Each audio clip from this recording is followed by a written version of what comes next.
Hey everyone, I want to talk about something important today because it's time to get back to our roots around free expression on Facebook and Instagram. I started building social media to give people a voice. I gave a speech at Georgetown 5 years ago about the importance of protecting free expression, and I still believe this today. But a lot has happened over the last several years. There's been widespread debate about potential harms from online content. Governments and legacy media have pushed to censor more and more. A lot of this is clearly political, but there's also a lot of legitimately bad stuff out there. Drugs, terrorism, child exploitation. These are things that we take very seriously, and I want to make sure that we handle responsibly. So we built a lot of complex systems to moderate content. But the problem with complex systems is they make mistakes. Even if they accidentally censor just 1% of posts, that's millions of people. And we've reached a point where it's just too many mistakes and too much censorship. The recent elections also feel like a cultural tipping point towards once again prioritizing speech.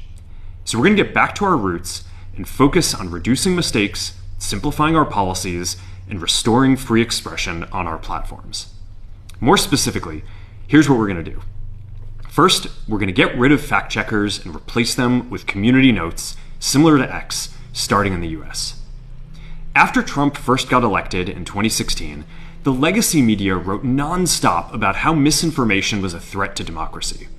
We tried in good faith to address those concerns without becoming the arbiters of truth. But the fact-checkers have just been too politically biased and have destroyed more trust than they've created, especially in the US. So over the next couple of months, we're going to phase in a more comprehensive community notes system. Second, we're going to simplify our content policies and get rid of a bunch of restrictions on topics like immigration and gender that are just out of touch with mainstream discourse. What started as a movement to be more inclusive has increasingly been used to shut down opinions and shut out people with different ideas, and it's gone too far. So I want to make sure that people can share their beliefs and experiences on our platforms. Third, we're changing how we enforce our policies to reduce the mistakes that account for the vast majority of censorship on our platforms. We used to have filters that scanned for any policy violation. Now, we're going to focus those filters on tackling illegal and high-severity violations. And for lower severity violations, we're going to rely on someone reporting an issue before we take action. The problem is that the filters make mistakes, and they take down a lot of content that they shouldn't. So by dialing them back, we're going to dramatically reduce the amount of censorship on our platforms. We're also going to tune our content filters to require much higher confidence before taking down content. The reality is that this is a trade-off. It means we're going to catch less bad stuff, but we'll also reduce the number of innocent people's posts and accounts that we accidentally take down. Fourth, we're bringing back civic content. For a while, the community asked to see less politics because it was making people stressed. So we stopped recommending these posts. But it feels like we're in a new era now, and we're starting to get feedback that people want to see this content again.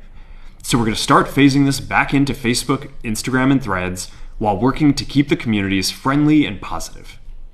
Fifth, we're going to move our trust and safety and content moderation teams out of California, and our US-based content review is going to be based in Texas.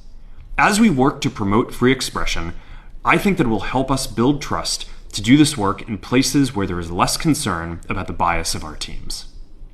Finally, we're going to work with President Trump to push back on governments around the world that are going after American companies and pushing to censor more. The US has the strongest constitutional protections for free expression in the world. Europe has an ever-increasing number of laws institutionalizing censorship and making it difficult to build anything innovative there. Latin American countries have secret courts that can order companies to quietly take things down.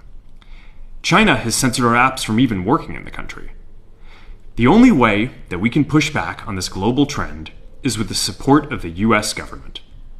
And that's why it's been so difficult over the past 4 years when even the US government has pushed for censorship. By going after us and other American companies, it has emboldened other governments to go even further. But now we have the opportunity to restore free expression, and I am excited to take it.